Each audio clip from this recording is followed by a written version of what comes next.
রাজ্যের বিভিন্ন মহকুমা থেকে রোগী করার ফলে রাজ্যের প্রধান রেফারেল হাসপাতাল জিবি হাসপাতালের উপর চাপ বাড়ছে। তাই সরকার চেষ্টা করছে যাতে জিবি হাসপাতালের উপর থেকে চাপ কমানো যায়, তার জন্য মহকুমা ও জেলা হাসপাতালগুলির মান উন্নয়ন করার।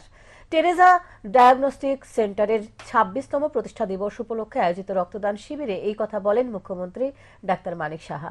টেরেজা ডায়াগনস্টিক সেন্টারে মুখ্যমন্ত্রী প্রদীপ প্রজ্বলন করে আয়োজিত রক্তদান শিবিরের শুভ উদ্বোধন করেন। মুখ্যমন্ত্রী বলেন, সরকারের মূল লক্ষ্য হল মেডিকেল হাব তৈরি করার। তার জন্য রাজ্যে pharmacy college, dental college, nursing college স্থাপন করা হয়েছে। পাশাপাশি ১৮০ কোটি টাকা ব্যয় করে সুপার স্পেশালিটি হাসপাতাল করা হচ্ছে এবং এই সুপার স্পেশালিটি চালু হলে রোগীদের বাইরে যাওয়ার প্রবণতা কমবে। মুখ্যমন্ত্রী আরো বলেন, যেহেতু মানুষের জন্য কাজ করার সুযোগ হাতে এসেছে, তাহলে কেন কাজ করবেন না? মূল লক্ষ্য মানুষের জন্য কাজ করার। মুখ্যমন্ত্রী এদিন রক্তদান শিবিরের প্রসঙ্গে বলেন, রক্তের বিকল্প নেই।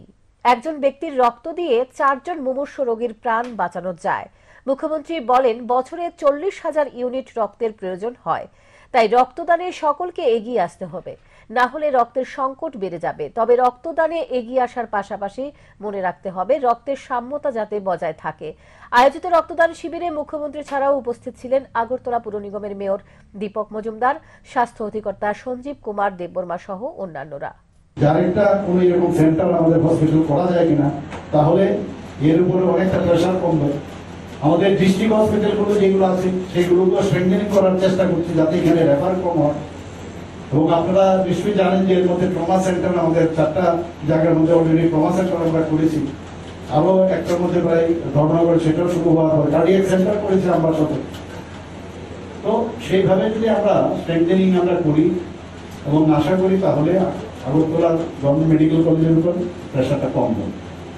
আমরা চেষ্টা করছি যে এখানে একটা মেডিকেল হাব তৈরির চিন্তা ভাবনা আছে। ডেন্টাল কলেজ এখানে হয়েছে, খুব অল্প সময় মধ্যে আমরা শুরু করেছি। নার্সিং কলেজ এখানে করেছি। আরো মেডিকেল এলাইন অন্যান্য যেগুলো ব্রাঞ্চ আছে সেগুলোরও ইনস্টিটিউশন করা যায় কিনা, ফার্মেসি কলেজ আছে, সব মিলিয়ে একটা হাব আমরা তৈরি করবো আশা করি। এবং যখন এখানে টেরেজার যেরকম সুযোগ এসছে কাজ করার, আর দেখছে যখন যে কাজ করার সুযোগ আছে তার সব ব্যবহার করা উচিত। আমাদেরও যেহেতু এমন সুযোগ এসছে, তো কেন না মানুষের জন্য কাজ করবো।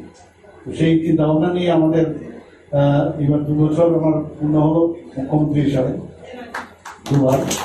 তো আমি আশা করি যে আমরা ত্রিপুরাকে সবাই মিলে একসাথে মিলে আমরা কাজ করবো এবং সুন্দরভাবে এটা সবার স্বাস্থ্য যেন ভালো থাকে, মন যেন ভালো থাকে, সব মিলে আমরা এই ত্রিপুরাকে সাজাবো। সবাইকে অসংখ্য ধন্যবাদ।